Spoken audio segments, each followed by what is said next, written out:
create conditions that affirm yourself. Conditions like having boundaries with others, boundaries with your own time, probably boundaries with the inner voice, your inner bully. So you'll think that you got this. And so plan for you not having that. Yeah. Plan for you not having it. That's part of the taking off your cape thing. Like this perfection thing that like you will never falter. Faltering is part of the human experience. So plan for it.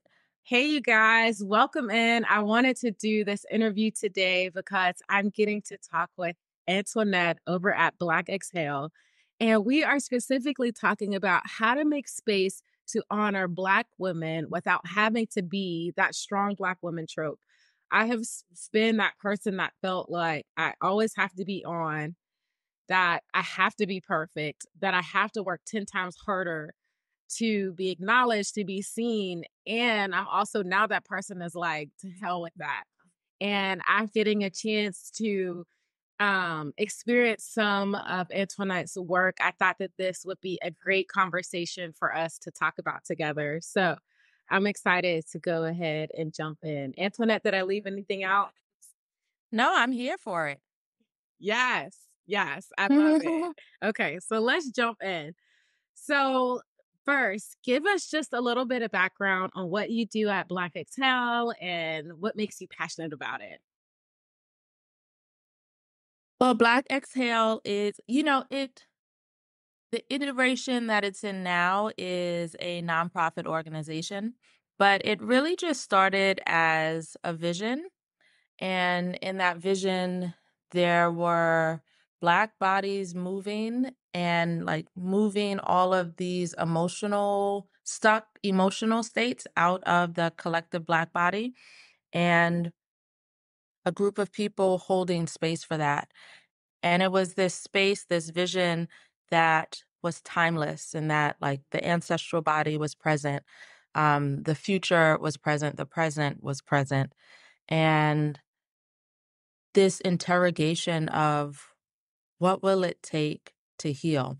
Because historically, you know, the human species has created messiness. and and there wasn't this imagined future where we would I like be free and also still be dealing with what has been done. And, there are all of these platitudes about time will heal it all. And that's not true. We actually need to actively do something, and we need to shift in our ways of being. And I also want to acknowledge that sometimes there are individuals or certain lineages that are free, free, free, free, free, free. And that's beautiful. And the larger collective still needs support. So Black Exhale is this space to reimagine what's possible for the Black body, the collective Black body. And it's a playground for me because I don't have that answer. The world doesn't have that answer. And so I don't put pressure on myself to know how to do this. Mm, I love that. I love that. The way that I like to call it, I know a lot of people say a journey, but sometimes when I hear the word journey, it makes it feel like it could be a little heavy. So I like to use the Mhm. word adventure. Like this is an adventure that I get to go on, that I get to find healing, that I don't have to hold myself back anymore, that I don't have to be stuck. And no, Mhm. I don't have the answer, but I'm dang sure going to go on that adventure rather than staying where I am today. So I love that, to find it as a community, as a body, and then also to find it for myself and physically healing within my body as well. So amazing. I Mhm. love that. I love. Thank you. Okay. So then the other part of that was like, how did you get into this? What made you say, this is a passion that I need to start? Like you said, it started as a vision, but now it's evolved. How did it start as that vision? Yeah. It started with my own body. So I think one, I was born into this to begin with. So Black Exhale exists more as a question than an answer. And and there are so many children that just come into the world asking questions. So like in our inquisitive nature. And And my questions just were nonstop. And I also grew up in this dysfunctional, violent household. And the questions just couldn't be beaten out of me. So I just continued to ask my questions, continued to ask my questions. I would look at the birth family that I was in and be like, "Nah, she ain't free." Like, or just like wonder, like, do you not remember what it was like as a teenager? Do you not remember that struggle? Like, how have you disconnected to that? Do you not understand that I am feeling that which you felt once upon a time? And those questions definitely did not land well. And for the environment that I grew up in, um, and the violence that I grew up in, my body was just continuing to remember that. And so eventually, what happens is it turns into illness. And in the medical industrial complex, we normalize the things that our bodies experience. But once it had reached a certain point where I needed to have surgery and was going to the emergency room, there was nothing that anybody could tell me that this was normal at all. So I have a TEDx talk where I speak about my illness experience. And it started out mostly with me blaming myself. How could I let this happen to my body? Um, I have this strong body. How all of a sudden is this body needing to convalesce? That's the strong Black woman thing, right? So I was blaming myself. And while I was going through my illness, I was also in my MFA program at Columbia. And just this hyper focus on my experience because of the pain. And I started to take courses in narrative medicine. And being in this room with physicians and writing poetry with them, I turned my attention from my body and the blame in my body, and I started to develop compassion for myself. And then I started to turn my attention to the systems. And I was just like, wait a second, I have been trying to take care of myself. Wait a second, I did try to advocate. Wait a second, I did try to tell this doctor decades ago that I was having these symptoms. Wait a second, no one was listening to me. And that's when I got mad. So I got mad.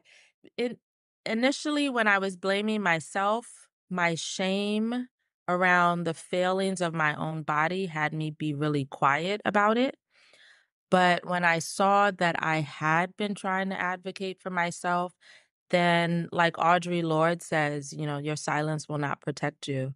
And I had a word. I had a word for the medical industrial complex. And that's what had me sign up to deliver the TEDx talk. Because before the TEDx talk, the amount of people that I told that I was ill was a handful. And then it was just like, whoa, I'm about to be on a platform and share what's been happening. And from there, I just couldn't shut me up. The problem my mother had with me as a child, now the world has to deal with that. Ah, not a problem at all. I love that. And I love even how you said that. I remember, and it makes me even tear up right now.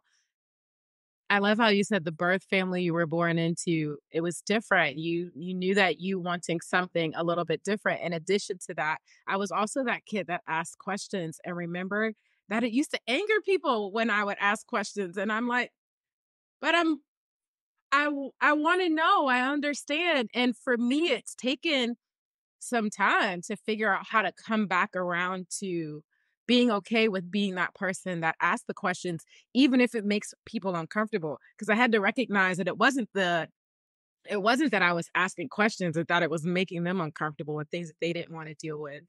So I appreciate hearing how your journey was like, at some point, not only is it okay to make you uncomfortable, I have to make you uncomfortable so that I can make sure I take care of me.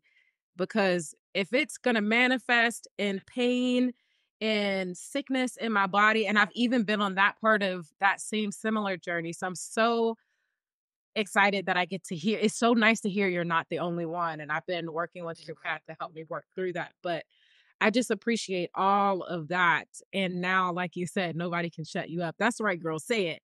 And I'm so happy to have you on here to talk some more about it. So good. So amazing. Thank you so much for sharing that evolution. I'm getting excited. Okay, let me get to the questions because I'll get off track. Okay. So starting off in your work, you often discuss the importance of recognizing and the healing of the violences that were inflicted on us, especially us as Black women and the things that we've experienced in our body. So, how do you believe the strong Black woman trope contributes to those violences? And, what steps can we take to begin to move into healing from such a harmful stereotype? Mm. You know, with narrative medicine and writing the body and being in spaces with doctors writing poetry, um, and having these literary skills, but also adopting some of their medical skills. When I look at the wound for my individual body, but also for the collective body, doctors start with diagnosing. They go to the source. They look at this is a doctor that, is rested, is committed to their patients because you also have doctors that are overworked and, just churning people out. So not those doctors, but the ones that are really committed to transforming health.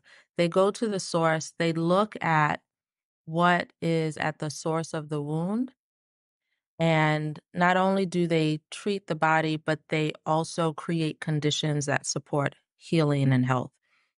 Um, Unfortunately, when it comes to what ails the collective Black body, there's this, get over it, forgive and forget, um, man up, woman up, you got this. However, if we were to look at how healing actually happens physically, we go to the source. The reason why we turn away from the source when it comes to the things that we're dealing with as a collective is because one, it leaves people feeling powerless sometimes, and then it also leaves the powers that were feeling shame and whatever else comes alongside that. Putting that aside as the thing that blocks. So, in answer to the question, we have to recognize where that strong Black woman trope actually even came from. What was it serving? Who was it serving? And so, wrapped up in Blackness is this historical violence. It's not to say that it defines us, but it is part of the narrative. So, if we're being with it, um, the backbreaking work, the brutality, our ancestors had to deal with making a way out of no way and had to deal with a system that was supporting, like pushing our humanity aside. And as long as you were strong, then you were valued because you fit into the cog even more. So that's part of where the strong Black woman trope comes from. We weren't allowed our humanity. You cannot possibly work 16 hours a day and ever have the space to say, I'm tired. And if you dare, like, connect to your humanity, there's an overseer nearby with a whip. So there was a whole system that was dependent on us disembodying, us no longer knowing and understanding that we're human. And you have that system in place for centuries, it's going to seep in. And then it becomes part of our culture. It becomes part of our identity. And then we no longer need the overseer to say it. Then our mama says it. And our grandmama says it. and our neighborhood says it, and the TV shows we watch say it. It's pervasive. It's in everything, and we haven't gone to the source of it. So, first step in healing is to acknowledge the source of all of that and acknowledge not just the source, but the usefulness of it too. So, it's not about pathologizing it, but it was useful in that it enabled people to survive in a system that was taking power from the Black body in order to power its systems. And those who resisted that, and there were always people that resisted as well. And we're not often told of those stories because it undermines the system. But those who resisted that, you know, their lives were then put in jeopardy. So it benefited people to disembody. One, that's a trauma response. It benefited folks to disembody in order to live another day.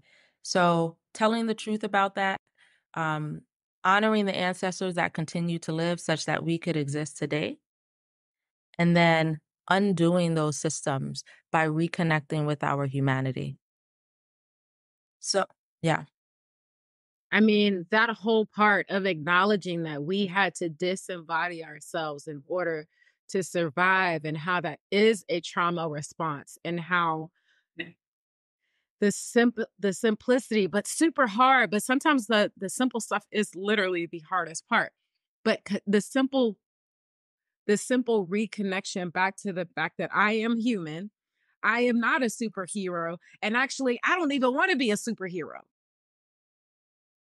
I want to be able to experience the fact that I need a rest, that I be tired, that I do need help, that I can't be on all the time. Like, such, I feel like you just gave us permission to acknowledge all of those things. Like, that's a beautiful thing, and where it came from. yeah, yeah.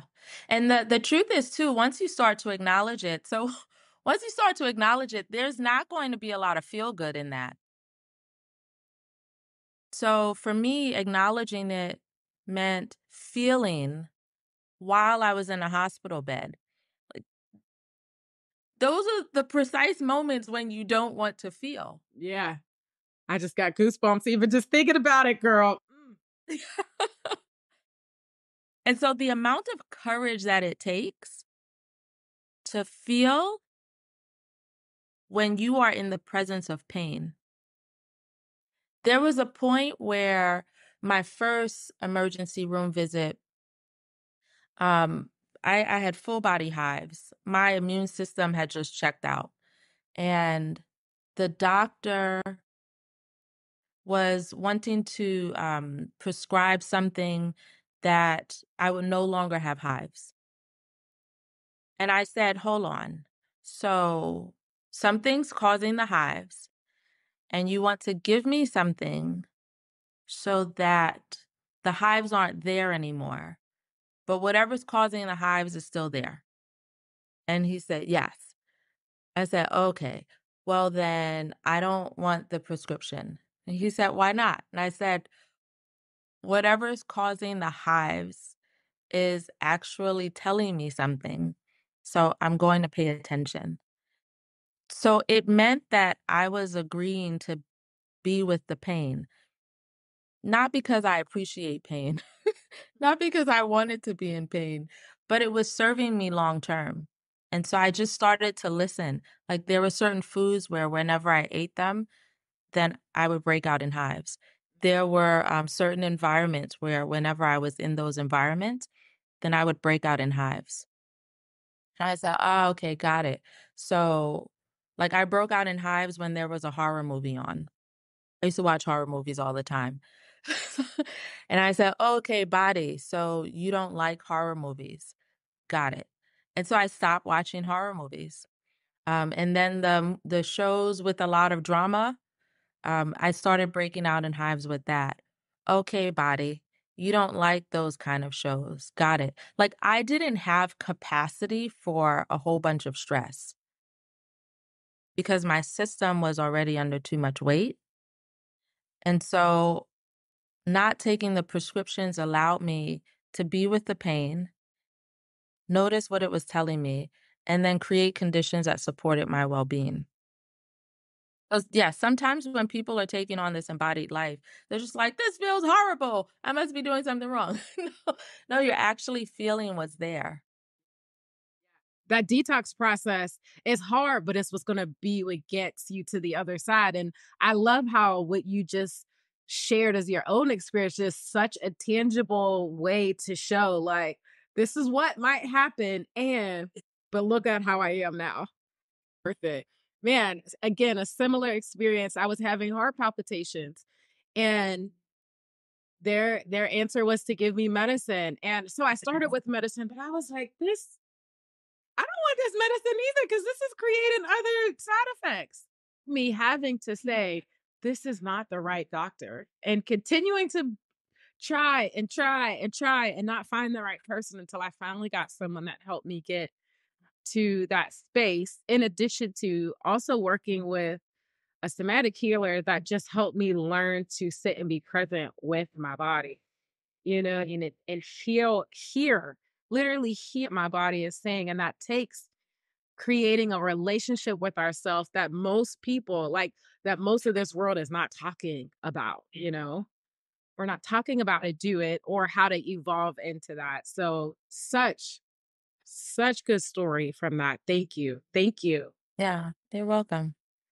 So then thinking about this, many Black women in the corporate America, entrepreneurial settings, especially because that's the kind of I've been both of those places. It's why I talk to those people as like my main target audience that I want to speak to. That struggle with workaholism, this pressure to feel like we have to keep constantly, like it's literally how much we work, like you said, has become the measure of our worth. And trying to like take that out of the equation and redefine or reinvent our identity without it has been a journey that I've been on. And it's also so hard for most of us because we can't even acknowledge that it's a problem.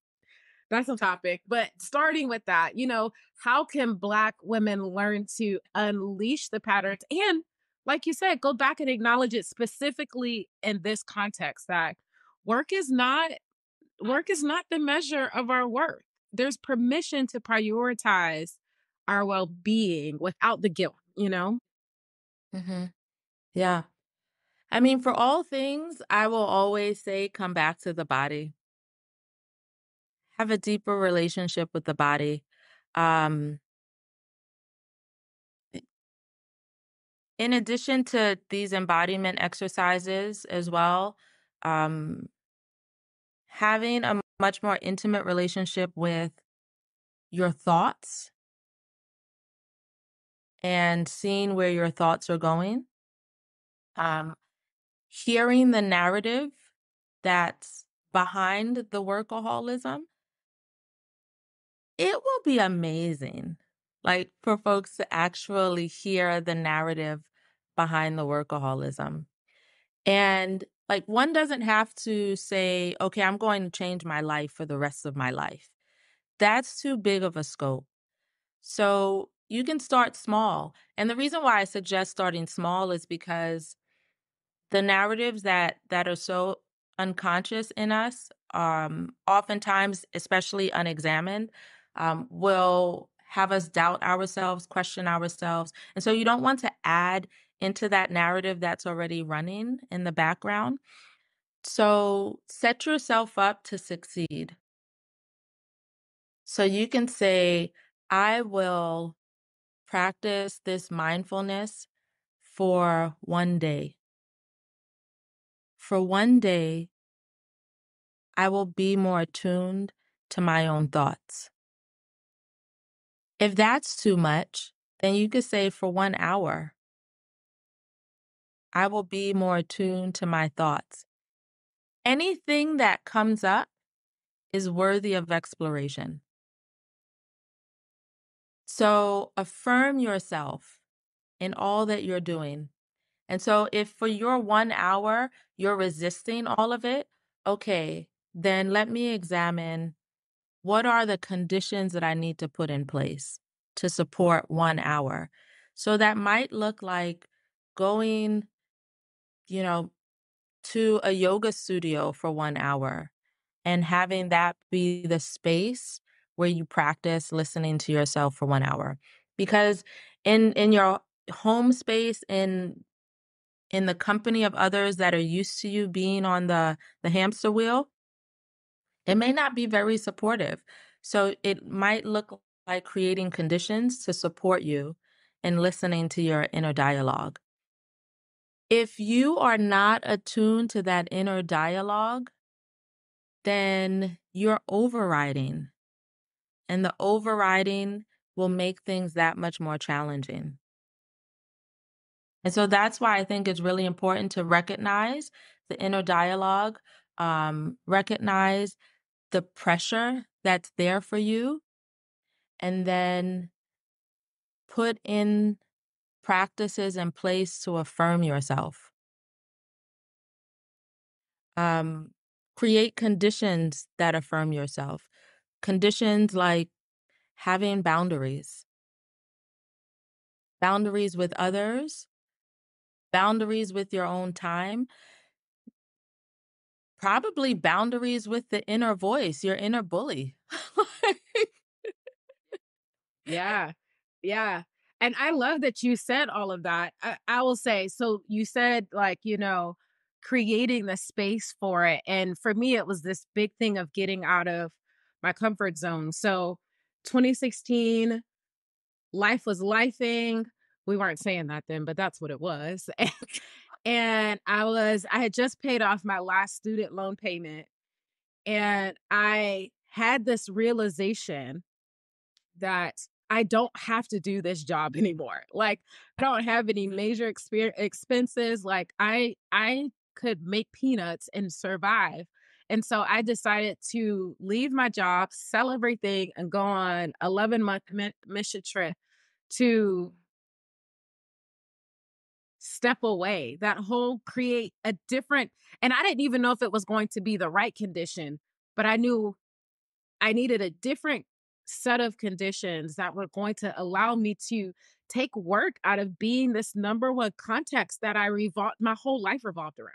It revolved around how I interacted with my family, how I dated, how I made friends. It was literally the context for everything. And I really wanted my context to be different. And I didn't even know what I necessarily wanted the context to be. I just knew what was happening wasn't working. And so when I hear you say that, it makes me think about that. And then even within that, having to keep going into, okay, trying to be, I'm in this new space. It's a lot of different people, it's a lot of different situations. Life was changing constantly every month. How do I find stillness in this to check in with my body? And an hour, I can't even imagine doing an hour. I had to start with 10 minutes, just 10 days of being like, wait, I'm allowed to feel? Okay, what the heck do I feel? How do I figure out what I feel? And how do I name what I feel? Um, I think there's so much space for us. I love how you said, like, you do not have to start big. This is not about fixing everything overnight. Man, we don't have to start big. Start so small. If 10 minutes feels too big, try 5 minutes. And I got from like 5 minutes like once a week to 5 minutes 3 times a week to 5 minutes every day to 10 minutes every day. And it is this, if we allow ourselves to, again, because if we try to go too far too fast, it's again putting us right back into that workaholism. You feel like you got to hurry it, you got to prove that you do it. So I love that concept of start small and give yourself grace, because you don't know what you're going to find and you need space to find it. Yeah, yeah. It's interesting too, like once people start to examine how they're treating themselves and how they're treating themselves harshly, sometimes what becomes visible is that the harshness with which we treat ourselves is the way in which we were treated as children. So then we become part of that cycle. And that's that internalized thing. And we don't recognize it. And it's so normalized because it's part of our childhood, that there's nothing there for us to question. Wait a second, this didn't work for me as a child either. Yeah, and that's why I was saying that internal bully, like to start to hear that internal bully, and start to speak back to that internal bully. Um, like if the internal bully says, you ain't this. Yes, I am. So there was this part when I was on that trip, where we had to take the Myers-Briggs test. And it was just part of everything that they did, trying to get to know people in a quick way because you're pretty much you're doing a week with them and then you're going out. You know what I mean? They don't get this long period of time to get to know you. And so I remember when I first did the Myers-Briggs, I got a result and I was like, yeah, this is kind of me, but it's kind of how I have to stop and choose to react, not my initial way to react. And so 9 months in, I've been out of work for 9 months. I've been in all of these different arenas and different experiences, and I take that test again and I get a different result. Now the letters only changed by only one of the letters changed, but it was the first time I had ever read a profile and felt so known, felt more like I wasn't a weirdo, that there were other people like me. And in addition to that, that made me feel like there was space for me. And it showed me that that initial uh uh test result that I got was the adaptive me, not part of who I was. And when I got a chance to take myself out of being in that place where I was always adapting to everybody else and everybody else's situations and needs and things like that, that I could just get back to the core of me. And I just remember crying because it was another level of freedom and being like, yes, this is me. And I actually love these parts of me. And you know what? There are some of these parts of me that I've never even given space to blossom because I didn't feel like there was space for it to blossom. So beautiful to get back to that core of that, you know? That I think of all of that. It brings me back to it, even just hearing you say that. Yeah, beautiful, beautiful.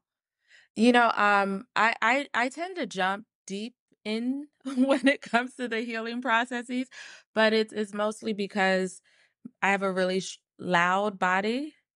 Um, so I I lived in a Buddhist monastery for 6.5 months, and that, and that yeah, you know what I really love about the structures within Buddhism? If someone like monastery life is one where people can go and spend time and contribute, um, and not like have to pay an arm and a leg for the space. And so if someone is having hardship or a hard time in their life, they can just let everything go and stay in a Buddhist monastery and become a resident and support the monastics there.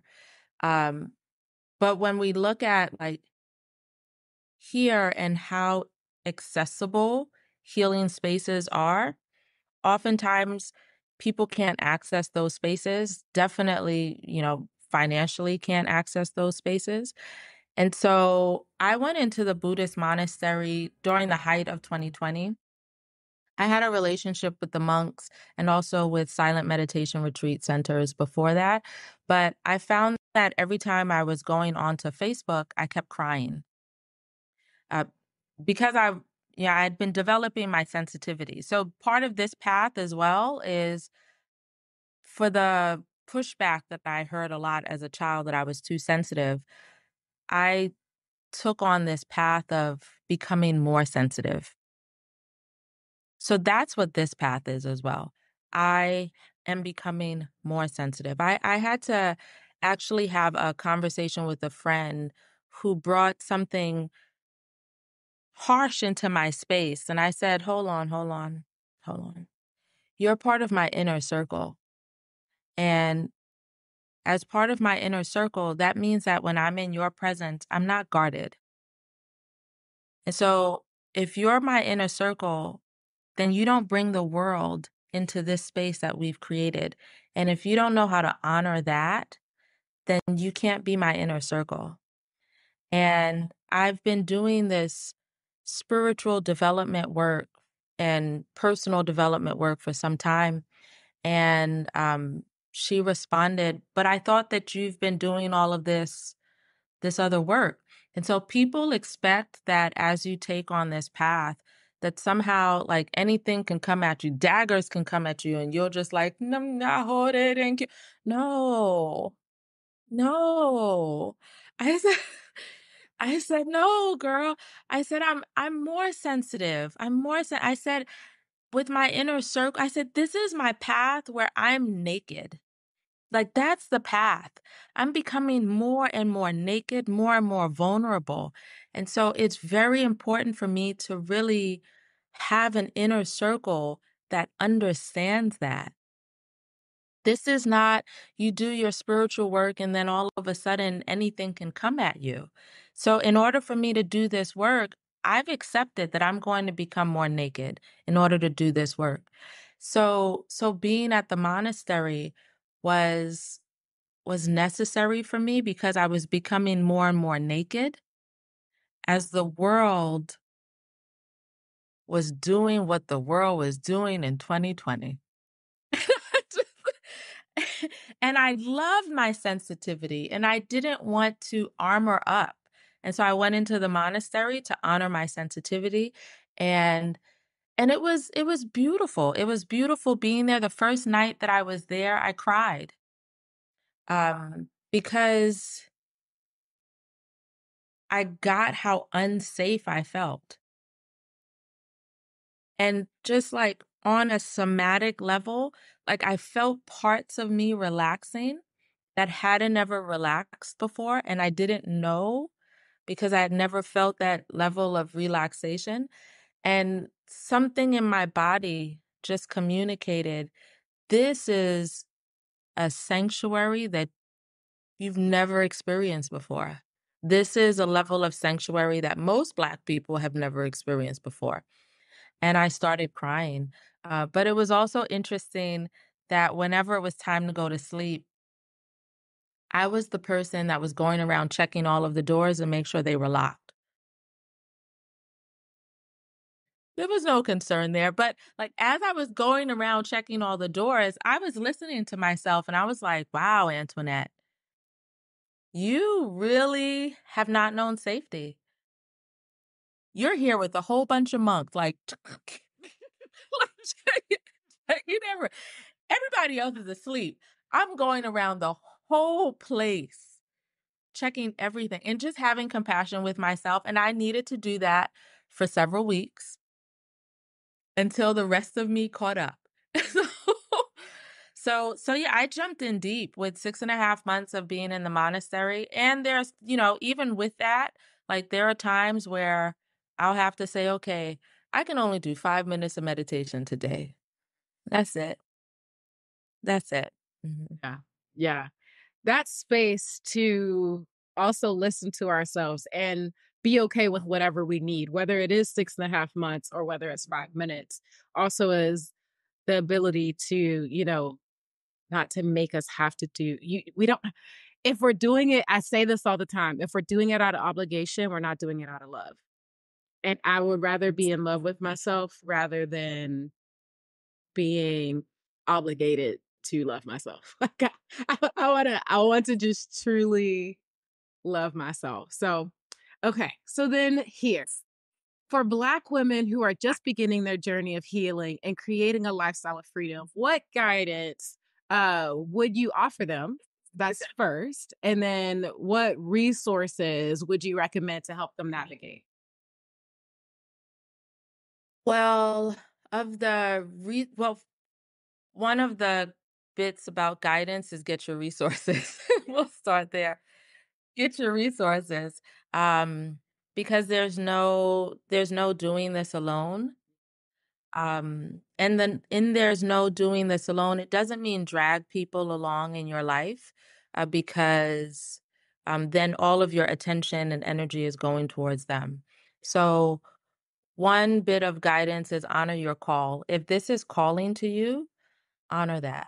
And I'm a poet, so I have stories for everything. So I'm gonna give a story to, but I with my illness, I had to acknowledge that I was the only one that was in the hospital bed. Nobody was there with me.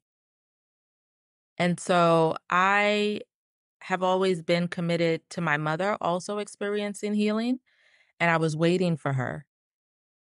But she didn't have a sensitive body. And so she's doing her life the way she knows how to do her life. I was the only one in the hospital bed. So I couldn't wait for her anymore. And I had to give permission to let her go, to let everybody go. So honor your call. And then there was a minister that I remember seeing this thing on YouTube, this minister, he had an example about being called. And I took this as part of my learning with healing. And he had two people walk side by side. And I don't remember their names or the name he used as an example, but say that one of their names was John. He had two people walking side by side. And then he said, John. And John turned around and he said, you see, John was called. And so for the healing journey, Antoinette was called. My mother wasn't called. And so when there are people that are just like, I don't know what you're talking about, they're not called. So acknowledge the call, get your resources. Uh, Therapy, a Black woman therapist has been my saving grace. I always look for a Black woman therapist. The last time I worked with someone non Black, I felt like I needed to give them popcorn because my life just seems like, precious on the movie screen. I was like, are you being entertained? Like your mouth is like, oh, I can't believe that happened. I couldn't. I didn't want to educate somebody. I didn't want someone to hear my story for the first time and like be in disbelief. So that's part of the resourcing as well. Whether you have, therapy money or not, there's Medicare, like things are available. There's also networks that have listings of Black female therapists as well. Um, and yeah, I'd say maybe another thing is put some structures in place to support you.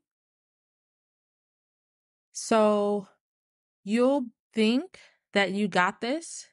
And so plan for you not having this. That's a big road there. Yeah. Plan for you not having it. That's part of the taking off your cape thing. Like this perfection thing that like you will never falter. Faltering is part of the human experience. So plan for it. So for me, that looked like having a paper on my fridge with different activities that I can do to support my well-being, or different activities that I could do um, to have joy in my life, or different activities I can turn to if I need support. Because when you're in the middle of it, you won't have any idea about what to do.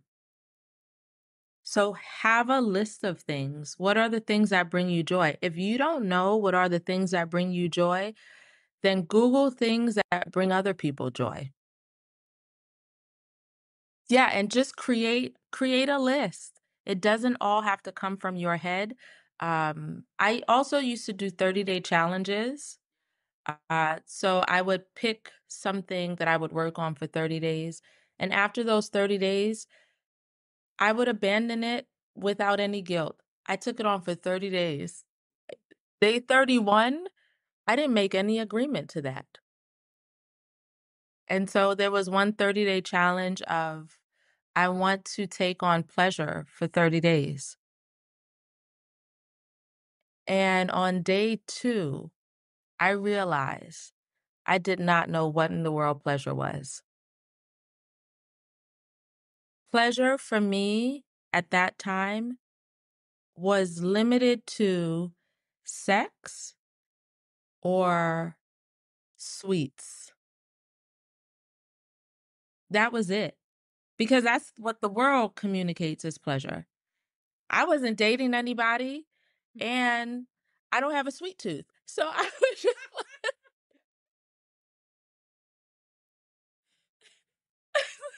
I was like, what do I do? I still got 28 more days to go. And so I had to get a book on pleasure. I had to learn pleasure. Like there are so many simple things. Like sometimes when we're struggling with a thing, we actually don't know what it is. We don't know what it is to be financially free. You might want to read a book about that. So when you say you don't have any freedom with your time, you don't actually know what that is.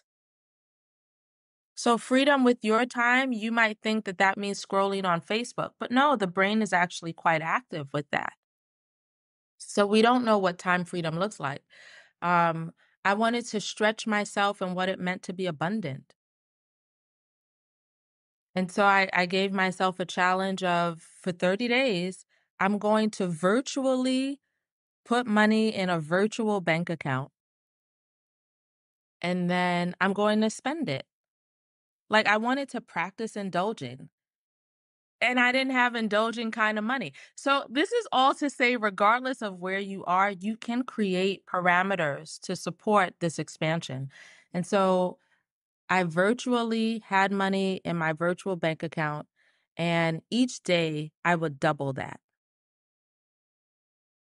By day 15, I had so much virtual money. I didn't know what to do with it. Like, I realized in that moment, I only knew how to spend on my needs. And I had never looked at things that weren't on sale. So to spend my virtual money, I kept like there weren't enough pants I could buy virtually. So that I started looking at like really expensive cars. And then like the next day would double. And I said, wow, okay, let me look at a yacht. And then the next day it would double. It's like, okay, wow, let me buy an island. So just even as a virtual exercise, it showed me these other ways of living that I hadn't ever considered. It was fun and frustrating and humbling all at the same time. I believe that. I Yes. believe it. But it's also so exciting. We should talk offline. I think we should do some challenges like that. I love that. I mean, there's someone has told me, when always put yourself near what you want, like as a part of expansion. And it's not that I disagree with that, but there's something that's also like, is it really that I want a big house? Or is that, it's like trying to figure out a tangible way to do that expansion exercise. I don't think it always works out where it's like, I don't necessarily want to go sit in a hotel.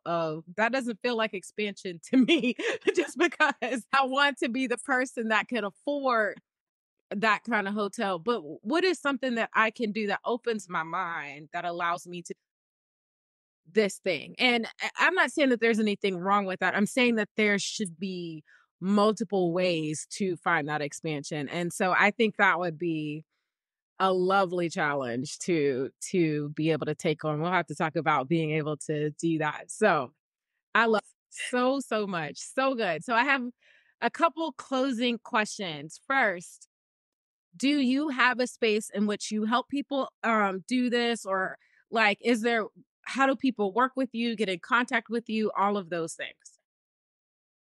Well, I have two different spaces. One is like my website, that's my name, AntoinetteCooper.com. And sometimes I lead workshops or courses, and there's also a way to book an appointment to work with me for an hour. And then I also have the nonprofit space, blackexhale.org. And there are different projects that Black Exhale creates, and we also collaborate with others around creating Black sanctuary spaces. And and there's always room to expand and grow into like what's next, what's possible. And so I'm always open to that. And so because that's fairly new, then things move slowly because there was one project where I said, "Wait a second, while I'm creating sanctuary for others, the ancestors have said that I am to also have sanctuary." So I don't do that whole self-sacrificial lamb. Um, we don't Jesus was on the cross. We don't need anybody else on the cross. Antoinette doesn't need to be on the cross. So so for things to move faster and be bigger there, like collaboration, partnership is the way to go for me. Mhm. Yes, I love it. I love that, and I look forward to continuing to do that with you. So then as you're thinking about, okay, the just to come back to the topic today, and I'm always reading it because I know I could get on track. So, how to base to honor Black women without having to be a strong Black woman trope. What would you say is like the finishing thought that, like, hey, I just gave you a lot of information, but this is the number one thing that I want you to remember. What would that be? Hmm.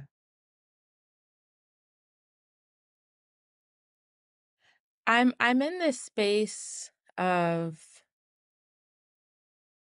Marcus Garvey and how he would embody with his clothes what it meant to elevate in his experience. And so this is something that's just coming to me now. but but I know that I've spoken about the taking the cape off, but what would it be like to actually have that as a movement? Like to have a cape that you take off each day as a reminder to your body. Like there are different ways that motivational speakers work, and one of them is to like be in this position of this superpower, and I think that works for people who have not been historically exploited.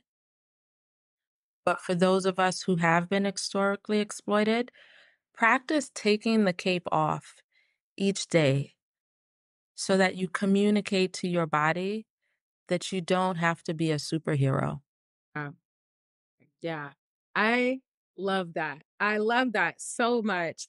Um, It's amazing because I a couple years ago, a friend and I were doing Halloween and we got matching t-shirts made with a cape on the back.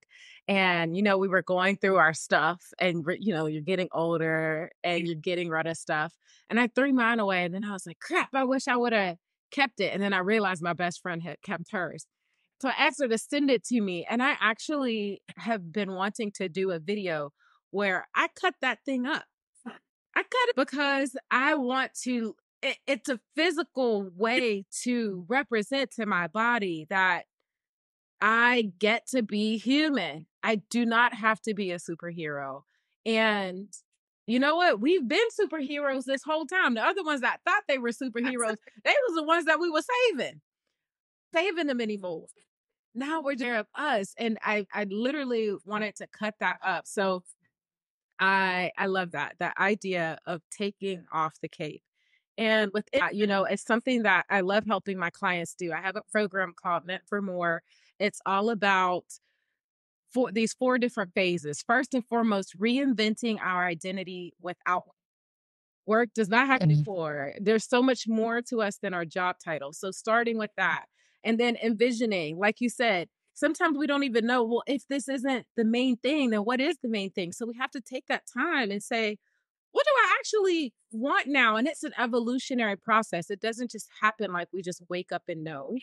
So time to go through that. And then from that, you literally have touched on everything because those It's replacing all the systems that the world said we should have, or the systems that they put on us, and actually replacing it with our own life systems that says, this is how I rest in this moment. This is how I pay attention to my body. This is how I find out what I need. This is how I decide that you can be in my space or you can't be in my space. And have those systems so that we can actually evolve and emerge and blossom into this place where I call it work life balance and lifestyle freedom. And we all call it a slightly different thing, soft life, whatever it is. But this elevation in us that says, being us is beautiful. And if we just make space to do that, we are a better place. We are better and the world is better because we all we had to do was wake up without all of that dirt on us anymore, you know? I am so honored that you took the time to talk with us today. I appreciate this so much. Again, you guys, make sure you check her out on Instagram, on her website, Antoinette at Black Exhale. And the website is AntoinetteCooper.com. And then your website is Yes. blackexhale.org. Yeah. Yeah. And so all Yeah. of those places, let's create more spaces. You said Black sanctuaries. Oh, that I love that. Let's create more Black sanctuaries. Let's create more space for us to be exactly who we've always been created to be without having to have any obligations on top of that. Yeah, it's an act of reclamation. And like here on the wall is a sanctuary manifesto. So I am always engaged with what is sanctuary. And we can't create sanctuary for others until we actually know what sanctuary is for ourselves. And so that humility of always learning what is sanctuary. Yeah, I love that. Look, we're gonna have to do a Mhm. whole nother video just that. I love it. All right, you guys. Well, Yeah. that's going to be the end of our talk today. Let us know, how are you making space to honor the fact that you don't have to be a strong Black woman anymore? The all the different ways that it can happen when you share yours, somebody else might like that too. So make sure you leave that down in the comments. It's been a great time talking with all of you and with Antoinette today, and we'll see you next time.